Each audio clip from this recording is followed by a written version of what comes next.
Toilet లో commode clean చేయడానికి వాడేటువంటి లెప్సా ఉందో ఆ లెప్సాని తిరుమల శ్రీవారి లడ్డు ప్రసాదానికి నెయ్యిలో వాడడం జరిగింది. ఇది ఎంత తప్పు. పొట్టేలు నోరు ఉంది కదా అని ఏది పడితే అది వాగితే ఈసారి జనం నీ తాట తీస్తారు, జాగ్రత్త. టాయిలెట్ క్లీనర్ వాడే కెమికల్స్ తీసుకొచ్చి లడ్డూ ప్రసాదానికి ముడి పెడతావా? నిన్న పంది కొవ్వు అన్నావు, మొన్న పామాయిల్ అన్నావు, ఇప్పుడేమో ఆర్పిక్ అంటున్నావు. నీ దగ్గర ఒక్కటంటే ఒక్క ఆధారమైన ఉందా? ఏ రోజైనా ప్రజల కోసం ఒక్క మంచి మాట అయినా మాట్లాడావా? ఎప్పుడు కుట్రలు, కుతంత్రాలు, అబద్ధాలు ప్రచారం చేయడమేనా నీ పని? దేవుడు ప్రసాదాన్ని కూడా రాజకీయాల్లోకి లాగి లబ్ధి పొందాలనుకుంటున్న మీ బతుకులు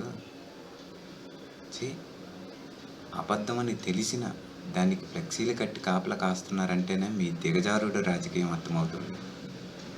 గుర్తుపెట్టుకో, దేవుడితో ఆడుకున్న జగనన్న జోలికి వచ్చిన చరిత్రలో మీ పేరు కూడా మిగలకుండా పోతుంది.